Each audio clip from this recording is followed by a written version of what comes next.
Bismillahirrahmanirrahim. Assalamualaikum warahmatullahi wabarakatuh. Alhamdulillahi rabbil alamin. Wassalatu wassalamu ala ashrafil anbiya'i wal mursalin. Nabiyyina Muhammadin wa ala alihi wa sahbihi ajma'in. Asyhadu an la ilaha illallah wahdahu la syarika lah. Wa asyhadu anna Muhammadan abduhu wa rasuluh. Allahumma la sahla illa ma ja'altahu sahla. وأنت تجعل الهزن سهلا إذا شئت اللهم لا علم لنا إلا ما علمتنا إنك أنت العليم الحكيم اللهم فقهنا في دينك وعلمنا ما ينفعنا وارزقنا إخلاصا في القول والعمل وزدنا علما يا أرحم الراحمين يا معلم آدم علمنا ويا مفهم إبراهيم وسليمان فهمنا طيب نواصل في شرح كتاب التوحيد للإمام محمد بن عبد الوهاب بن سليمان التميمي المتوفى سنة 60 بعد 200 وألف. Kita akan memasuki bab yang baru, yaitu bab kelima dari kitab Tauhid. Qala al-musannif rahimahullah ta'ala bab ad-du'a ila syahadati an la ilaha illallah. Berdakwah kepada syahadat la ilaha illallah. Maksud dari bab ini apa? Maksud dari bab ini adalah berdakwah kepada tauhid. Tauhid apa yang dimaksud? Tauhid uluhiyah. Ya, tauhid uluhiyah atau tauhid ubudiyah. Ya. Dan apa hukumnya berdakwah kepada tauhid ubudiyah? Di sini yang dimaksud adalah wajib. Jadi wajibnya berdakwah kepada tauhid uluhiyah. Tauhid uluhiyah itu sudah dijelaskan berkali-kali. Ya. Tauhid ubudiyah. Ya. Al-Musannif mengisyaratkan dengan la ilaha illallah. Ya. La ilaha illallah itu kalimat tauhid, ya tauhid uluhiyah. Tidak ada yang berhak diibadahi dengan benar, ya, kecuali Allah Subhanahu wa taala. Maka berdakwah kepada tauhid uluhiyah ini wajib. Apa hubungannya bab ini dengan bab sebelumnya? Di mana bab sebelumnya adalah khauf minasyirk. Ya, takut kepada kesyirikan. Ya. Bab-bab pada bab sebelumnya, pada bab-bab sebelumnya, ya, Al-Musannif menjelaskan tentang hendaknya seorang muslim ya mengaplikasikan tauhid secara menyeluruh pada dirinya, ya, pada dirinya. Dari mulai dia mengetahui hukumnya, bahwasanya tauhid itu wajib bagi dirinya, kemudian dia menyempurnakannya dengan mentahqiq tauhidnya, ya. Dia juga menjauhi hal-hal yang menafikan tauhidnya dari kesyirikan, maksiat, bid'ah dan lainnya, ya. Nah, sekarang hubungannya dengan bab ini, dia ingin memperbaiki tauhid pada selain dia, ya, selainnya. Jadi tidak hanya untuk dirinya, tapi orang yang bertauhid dan tauhidnya sempurna hendaknya menginginkan agar orang lain juga demikian. Ya. Mengajak orang lain agar bertauhid dan menyempurnakan tauhidnya. Ini hubungannya. Ya. Nah, mengajak orang-orang yang dia cintai seperti keluarganya, seperti kerabatnya agar mentauhidkan Allah. Ya, ini hubungannya ya. Jadi setelah sempurna tauhid seseorang, dia harus mengajak orang lain. Ya. Kemudian berdakwah kepada tauhid itu ada dua macam. Ya. Berdakwah kepada tauhid secara mujmal, secara global, secara umum, dan berdakwah kepada tauhid secara mufassal, secara rinci, ya, secara tafsil, secara rinci. Mana yang lebih afdol? Tentu saja yang kedua. Ya, yang kedua. Karena apa? Karena hampir semua orang itu sepakat, ya, kalau kita dakwahkan, kita sembahlah Allah misalnya. Sebaiknya kita menyembah Allah semata, ya, tidak menyembah selainnya. Ini sepakat, semua orang sepakat. Ya, bahkan saya rasa semua orang Islam sepakat. Ya. Jangan menyembah selain Allah. Iya, kita tidak menyembah selain Allah. Ya, mereka akan mengatakan, kami menyembah Allah. Ya, kami nggak menyembah selain Allah. Ya.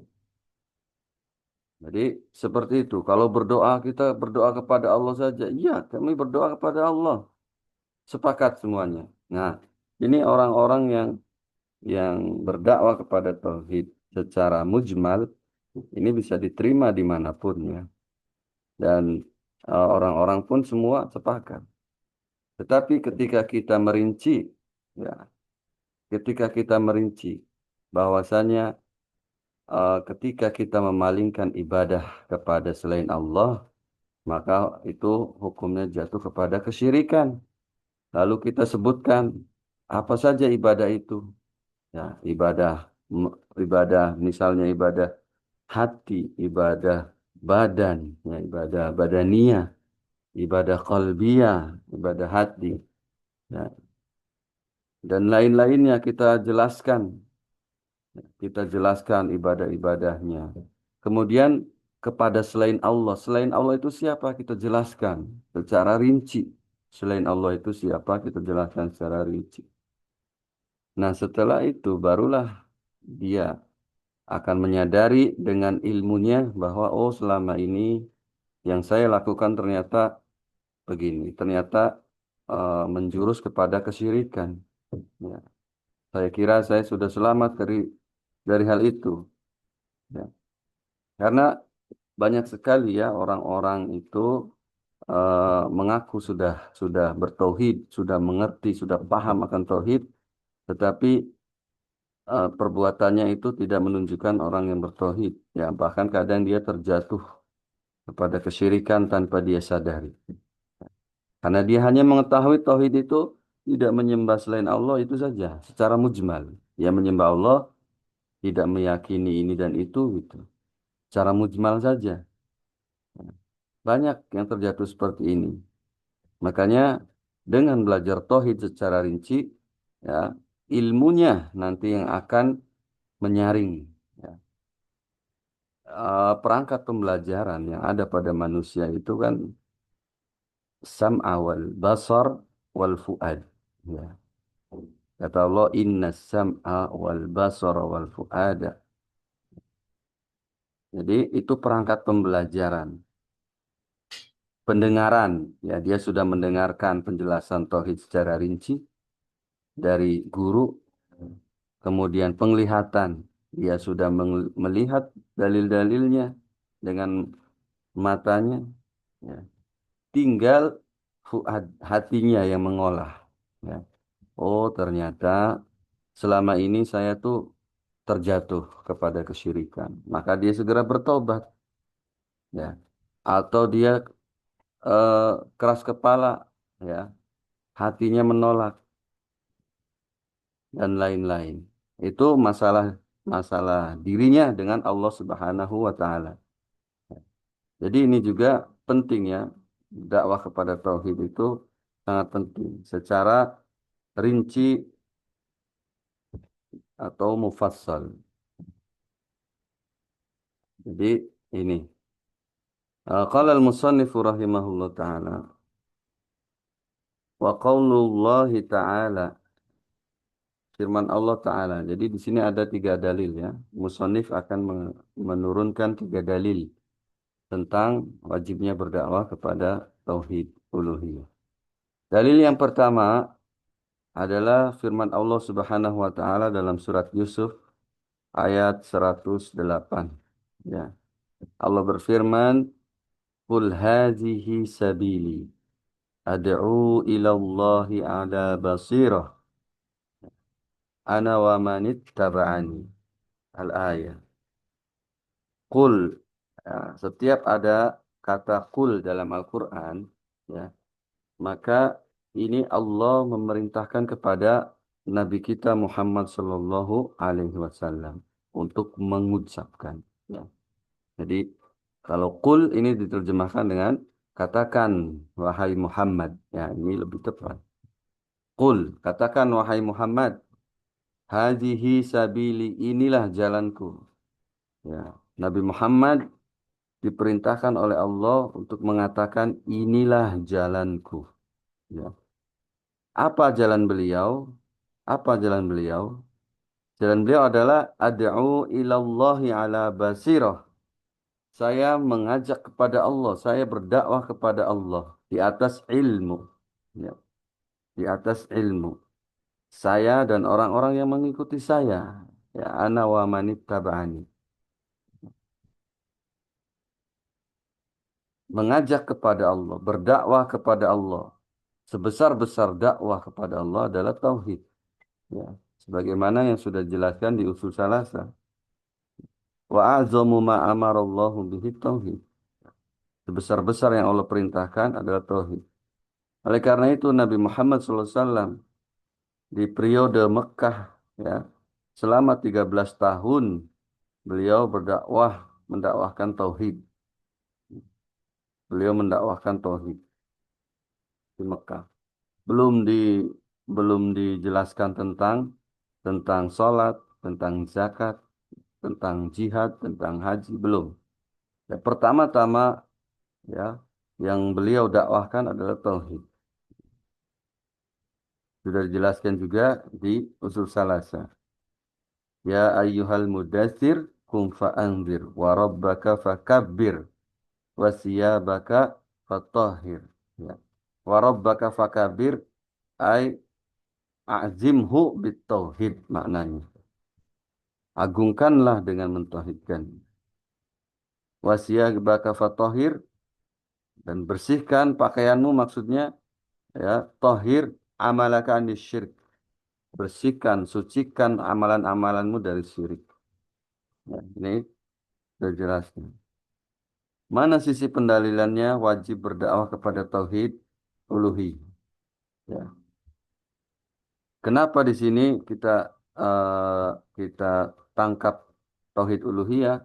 Ya, karena sudah dijelaskan di Qaidul Arba bahwasanya orang musyrikin kebanyakan mereka itu meyakini tauhid rububiyah dan tauhid asma wa sifat. Kebanyakan mereka orang-orang musyrikin. Tapi bersamaan dengan itu Allah memerintahkan qul hadhihi sabili ad'u ilallah. Saya menyeru berdakwah kepada Allah. Nah, di atas ilmu. Sebesar-besar dakwah kepada Allah adalah dakwah kepada tauhid. Ya, kalau saja yang dimaksud adalah tauhid rububiyah, ya, maka orang muslimin, orang musyrikin sudah bertauhid rububiyah. Allah tidak akan memerintahkan itu. Mana sisi pendalilannya? Sisi pendalilannya tadi ya kata tauhidnya di situ. Kemudian sisi pendalilannya ini adalah jalannya Nabi Shallallahu Alaihi Wasallam dan orang-orang yang mengikuti. Dan kita diperintahkan oleh Allah untuk mengikuti Nabi Muhammad Sallallahu Alaihi Wasallam. Ya. Maka berdakwah kepada tauhid itu wajib. Bagi siapa? Tentu saja bagi yang memiliki ilmu. Tidak boleh ada yang masuk ke medan dakwah tanpa ilmu. Ya.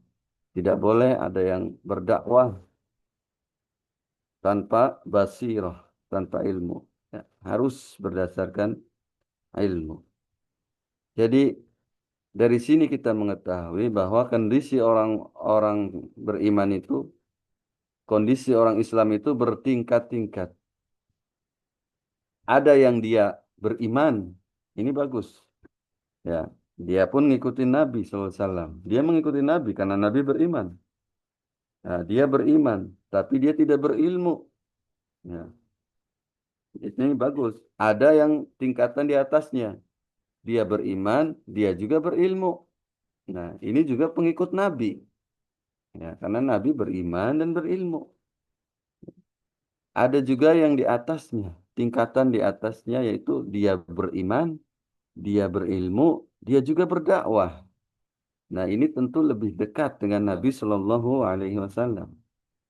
Ada yang di atasnya lagi, dia beriman, dia berilmu, dia berdakwah, dia juga sabar. Ya, nah inilah orang yang eh, mencocoki jalan Nabi Shallallahu Alaihi Wasallam. Itibaknya ini totalitas. Itibaknya totalitas. Wallahu a'lam bishawab. Summa qala al-musannif rahimahullah an Ibni Abbas radhiyallahu anhuma anna Rasulullah sallallahu alaihi wasallam lamma ba'atha Mu'adzan ila al-Yaman qala lahu innaka ta'ti qauman min ahli al-kitab falyakun awwala ma tad'uuhum ilaihi syahadatu an la ilaha illallah wa fi riwayatin ila ayyu wahidullah ila ayyu wahidullah فإنهم أطاعوك لذلك فأعلمهم أن الله افترض عليهم 5 صلوات في كل يوم وليلة فإنهم أطاعوك لذلك فأعلمهم أن الله افترض عليهم صدقة تؤخذ من أغنيائهم فترد على فقرائهم فإنهم أطاعوك لذلك فإياك وكرائم أموالهم واتق دعوة المظلوم فإنه ليس بينها وبين الله حجاب أخرجاه dari Abdullah bin Abbas ya, radhiyallahu anhuma. Kata Abdullah bin Abbas bahwasannya Rasulullah Shallallahu Alaihi Wasallam ketika mengutus Muaz bin Jabal ke Yaman, ya Muaz ini dai ya sudah jelaskan bahwasannya Muaz ulamanya para sahabat diutus ke Yaman, maka Rasulullah SAW bersabda kepada Muaz, ya, innaka ta'ti qauman min ahli kitab. Sesungguhnya kamu Muaz akan mendatangi kaum ahli kitab, ya, yaitu Yahudi dan Nasrani. Faliyakun awwala ma tad'uhum ilaihi syahadat alaihi la ilaha illallah. Maka hendaknya yang pertama kali engkau dakwahkan kepada mereka adalah syahadat la ilaha illallah. Ya, ini diksi ini dipilih oleh penulis untuk menjadi judul bab. Ya, sudah dijelaskan bahwa kelebihan beliau adalah meminimalisir penggunaan lafaz-lafaz dari dirinya sendiri. Tetapi beliau semaksimal mungkin menggunakan lafaz-lafaz dari Al-Quran dan hadis. Ya, ini judul babnya diambil dari sini. Ya. Hendaknya yang pertama kali engkau dakwahkan adalah syahadat la ilaha illallah. Dalam riwayat yang lain, hendaknya yang pertama kali engkau dakwahkan adalah eh, dakwahkan kepada tauhid. Ya, agar mereka mentauhidkan Allah. Kalau mereka mentaatimu, ya, maksudnya kalau mereka sudah bertaat, sudah mentaatimu, sudah bertauhid maksudnya, fa'alimhum, maka beritahukan kepada mereka, ajari mereka bahwasanya Allah memerintahkan, Allah mewajibkan atas mereka sholat 5 waktu sehari semalam. Dan jika mereka sudah melaksanakannya, sudah mentaatimu, maka ajarkan kepada mereka bahwasanya Allah mewajibkan sedekah. Ya, sedekah ini ada dua, ada sedekah sunnah, ada sedekah wajib. Sedekah wajib maknanya adalah zakat, ya, adalah zakat. Sedekah yang di sini, yang dimaksud di sini adalah zakat. Bahwasanya Allah mewajibkan zakat atas kalian. Ya, diambil dari orang kaya di antara mereka dan disebar dikembalikan kepada orang miskin di antara mereka.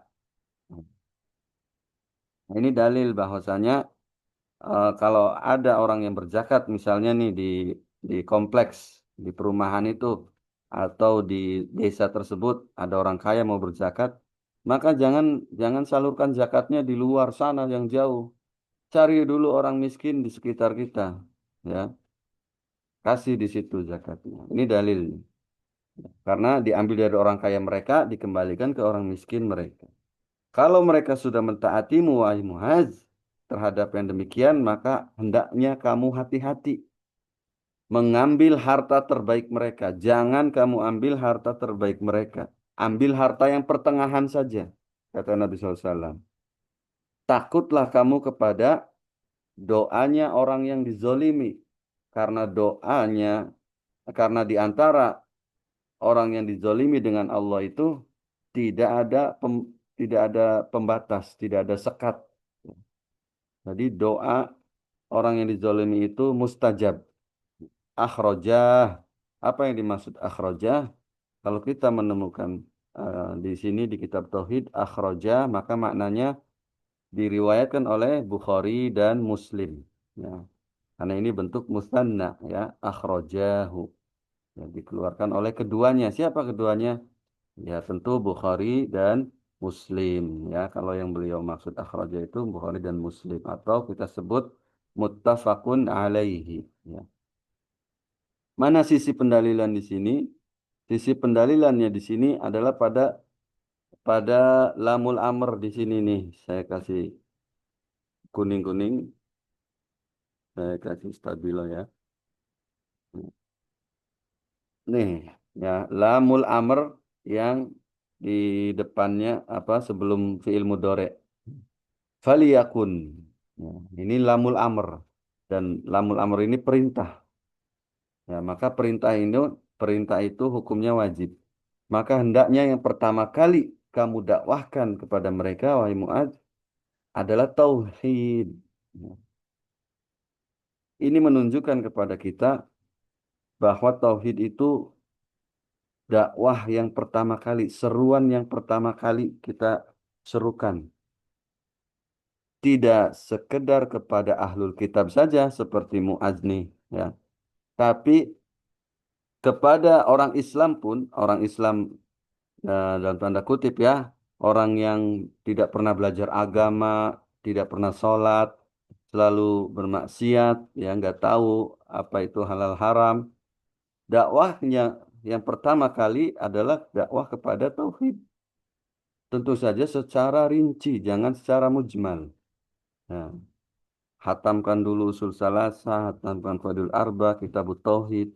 Nah, di kitabut tauhid ini kita akan mempelajari tauhid secara mufassal, secara rinci, ya, terperinci sekali. Ya. Jangan kita dakwah pertama kali kepada ahlul kitab misalnya, kita kita bongkar kesesatan Injil, bahwa Injil yang sekarang sudah dirubah-rubah, kita bongkar kesesatan amalannya. Tidak seperti itu. Ya, Nabi tidak memerintahkan Mu'adz untuk itu. Ya, Nabi tidak katakan fal yakun awwala ma tad'uhum anal Injil hakaza hakaza, kaza wa kaza. Bahwasanya Injil itu begini-begini, wa Taurat kaza wa kaza. Tidak, ya. Tidak dibongkar kesesatan amalan mereka ahlul kitab. Dan ahlul kitab orang-orang yang pintar, ya. Orang-orang yang ada pada mereka kitab. Ya. Diseru kepada tauhid. Demikian juga misalnya ada orang yang baru hijrah, ya, baru hijrah pemuda-pemuda atau orang-orang tua yang baru mau ngaji, jangan dibongkar atau jangan di apa namanya dikasih tahu bahwa perbuatan ini sesat, perbuatan itu sesat, ya. Jadi kita menguliti amalan dia bahwa itu salah, ini salah. Nah, pasti dia tidak akan mau lagi ngaji ke kita. Ya, tauhid dulu, tauhid secara rinci. Dan orang-orang yang baru hijrah, baru mengenal dakwah tauhid, jangan langsung mau ngomong, jangan. Ya belajar dulu. Ya. Jangan baru tahu tauhid sedikit, baru pakai cadar, pakai jilbab besar, pakai cadar merasa udah punya ilmu, jangan. Atau jangan merasa udah pakai celana sesuai sunnah, ya, pakai pakaian sesuai sunnah, tidak melewati mata kaki bagi laki-laki, terus dia sudah menumbuhkan jenggot, kemudian merasa dia sudah benar, sudah berilmu, tidak, ya, jangan sama sekali. Atau dia buka pengajian dengan kitab terjemahan, aduh jangan ya. Atau dia menjadi panitia kajian, ngundang-undang ustadz, jangan, ya. Ngaji dulu, ngaji tauhid sampai sampai benar-benar paham. Tidak cukup ngaji tauhid ini setahun 2 tahun tidak, ya. Terus ngaji tauhid secara rinci. Nah, ini sisi pendalilannya ada pada kata faliyakun, ya. Jadi al-awamir tufidul wujub, ya. Hukum asal pada perintah adalah wajib, ya. Summa qala al-musannifu rahimahullah, ya. Walahuma an Sahl bin Sa'din radhiyallahu anna Rasulullah sallallahu alaihi wasallam qala, ya, dan dari keduanya. Siapa keduanya? Lahuma itu, nah, tentu yang sudah disebutkan di atas, yaitu Imam Bukhari dan Imam Muslim, ya. Dan dari keduanya, dari sahabat Sahal bin Sa'ad radhiyallahu bahwasanya Rasulullah SAW bersabda yauma Khaybar, pada saat perang Khaybar. Perang Khaybar ini terjadi pada tahun 6 Hijriah. Nah, pada tahun 6 Hijriah, dan Khaybar itu eh, tempatnya orang Yahudi, ya, yang punya benteng yang kuat, yang punya benteng yang kuat, ya. Nabi bersabda kepada para sahabat, la u'tiyanna ar-rayata ghadan rajulan yuhibbullaha wa rasulah wa yuhibbuhullaha wa rasuluh yaftahullahu ala yadayhi fabatan nasu yadhuquna lailatahum ayyuhum yu'taha falamma asbahu ghadaw ala Rasulillah sallallahu alaihi wasallam. Falamma asbahu ghadaw ala Rasulillah sallallahu alaihi wasallam. Kulluhum yarju kulluhum yarju ayyutaha. Faqala aina Ali ibn Abi Talib, ya, ibnu Abi Talib. Faqila huwa yashtaki ainaihi. Fa'arsalu ilaihi. Fa'utiya bihi. Fabasaqa fi ainaihi. Fada'alahu. Fabarra'a ka'an lam yakun bihi waja'. Fa'atahu rayah. Faqala unfuz ala rislik. Hatta tanzila bisahatihim. ثم دعوهم إلى الإسلام فأخبرهم بما يجب عليهم من حق الله تعالى فيه فوالله لأن يهدي الله بك رجلا واحدا خير لك من حمر النعم يذوقون أي يخوضون. Kata Nabi SAW pada saat perang Khaybar, ya, demi Allah, besok saya akan berikan panji ini, ya, bendera bendera panglima, ya, bendera perang, panji, ya. Saya akan berikan panji ini kepada seseorang yang dia mencintai Allah dan dia juga mencintai Rasulnya. Dia mencintai Allah dan Rasulnya. Dan juga Allah mencintainya. Allah dan Rasulnya mencintainya maksudnya, ya.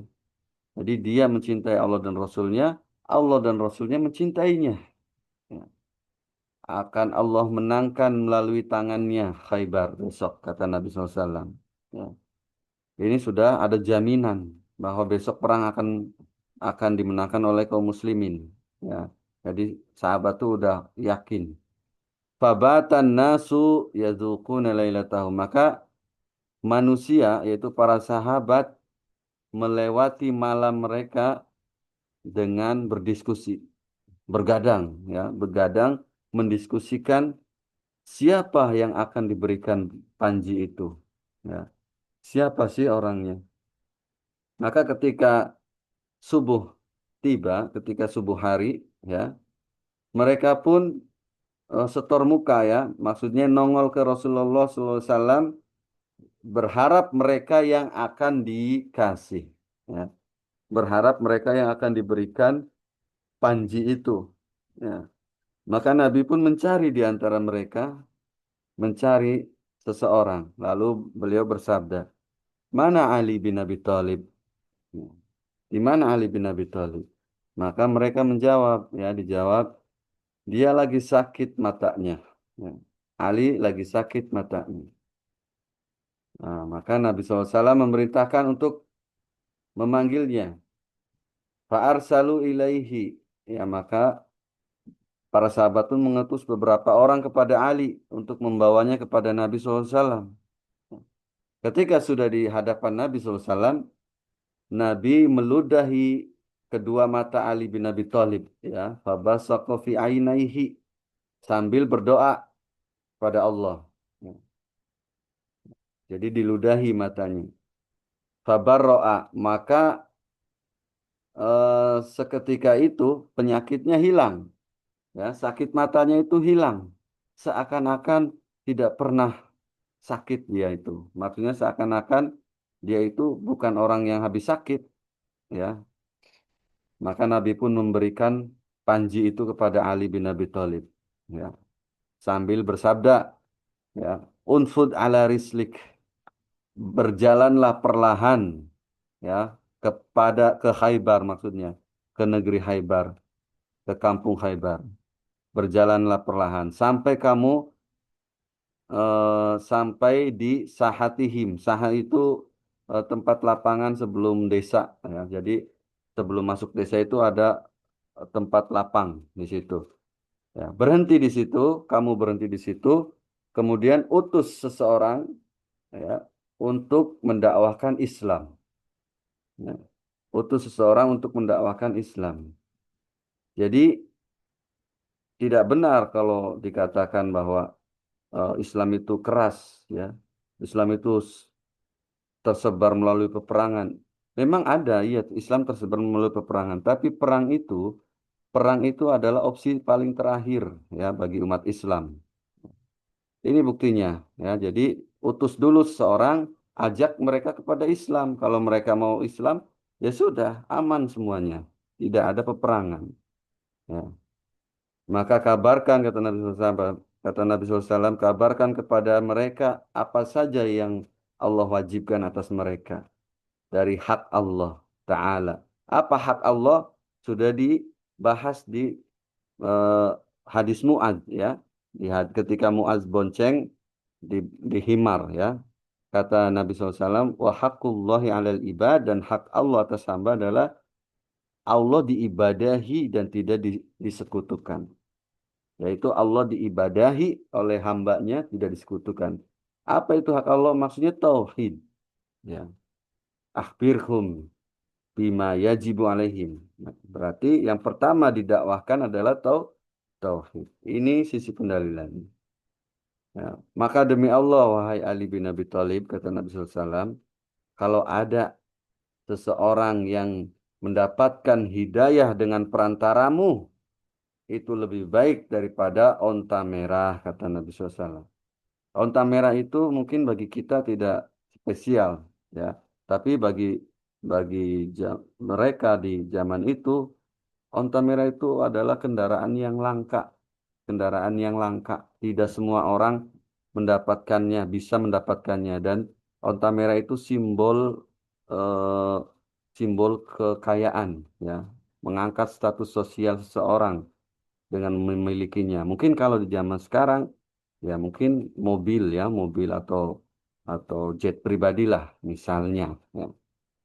Karena itu simbol kekayaan. Ya. Yazuku, maksudnya yazuku itu adalah yahudun. Jadi berdiskusi, bergadang dengan mendiskusikan itu. Mana sisi pendalilannya? Tadi sisi pendalilannya adalah pada kata hakullah. Ya.